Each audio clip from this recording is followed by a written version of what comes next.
Picture this. You're at a writing conference and someone asks, "What's your book about?" You have about 30 seconds before you lose their attention. Today, we're going to be turning your written book description into verbal pitches that you can confidently use in different situations. You need to remember that written pitches use the written language, and you are allowed to take up more space than you are with time.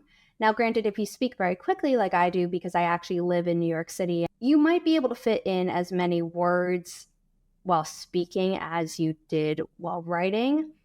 But if you talk too fast, then people aren't going to be able to understand your story pitch, and that's the most important part. So your verbal pitches need to be immediately clear, and there can't be any confusion because no one is going to ask you to repeat yourself. A written version for Grandma's Little Secret is, when 11-year-old Emma starts having dreams of her grandmother killing people, she becomes convinced her grandfather is a target, but then becomes one herself after foiling the first attempt on his life. We're going to tighten that up by a lot and instead say, when 11-year-old Emma starts having dreams of her grandmother killing people, she must enlist her friend's help to stop her. Notice that I use shorter words and there is immediate clarity about threat. We don't even talk about how the grandfather is a target and how she ruined one of the murder attempts on him. Your 2-minute conference pitch structure should be as follows. In about 10 seconds, you should say, "My name is blank, I write blank, and my latest book is,"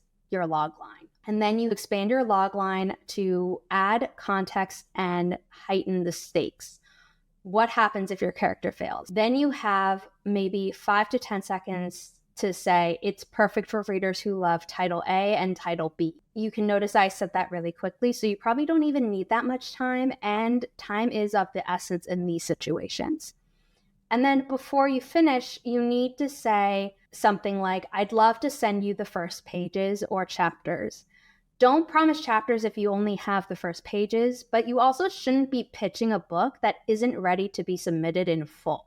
Now, you want to practice these pitches, and we're going to go over how to do that until they feel natural and not memorized. If you are neurodivergent and you thought eye contact meant literally staring at someone's pupils, I have news for you, it does not. And then, like I said earlier, I can talk very quickly, but I am choosing not to in these videos because I want people to be able to hear what I'm saying. You want people to hear what your book is about, so don't speed through it. And practicing will help you do that as well, because if you're nervous about what you're going to say, you might try and speed through it, and then that defeats the purpose of sharing your pitch. Now, I gave you a 2-minute conference pitch structure that I believe actually came in under the 2-minute mark, but an elevator pitch is max 30 seconds, so you have to make it snappy. This is much faster, and the structure is, I write genre about character who major conflict. It's like Title A meets Title B. We're taking what we have already learned so far in this Query Ready course and smashing it together. So if we take the description of thanks for watching, you'll notice that this is long, and then we're going to turn it into a verbal pitch. After 10 years online, Michelle Monroe is a master at her trade, scamming her fans. But her once bright internet stardom is blinking into oblivion.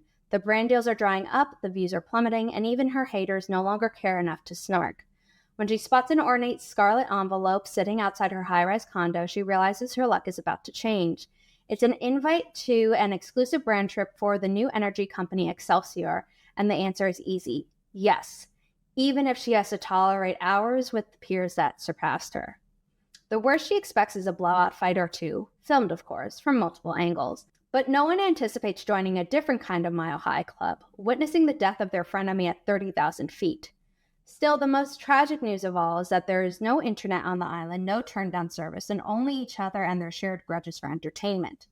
As the backstabbing turns literal and more influencers die in awful, strange ways, the dwindling group can no longer deny the obvious. Someone gathered them there to die.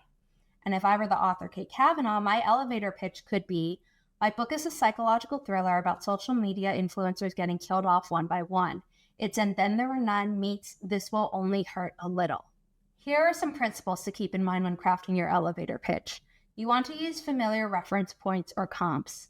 You focus on the hook and skip the details, and you end with something that makes the listener want more. In the worksheet, you're going to write down all of the different versions of your pitch, and then you're going to practice each of them until they feel comfortable. I recommend having a friend or family member to practice with so you can practice looking someone in the eye, but you could also use a mirror. But something that kills two birds with one stone is to actually use your selfie camera and record yourself, because recording yourself will let you review your performance and see what you can do better. After you've done this, I want you to share your pitches in the community. I'm not saying you need to upload the videos of yourself practicing these pitches, but you need to paste the written version of your verbal pitches for people to be able to give you feedback, and so you can give feedback to theirs as well. Remember, you wrote a whole book. Talking about it for 30 seconds should be easy.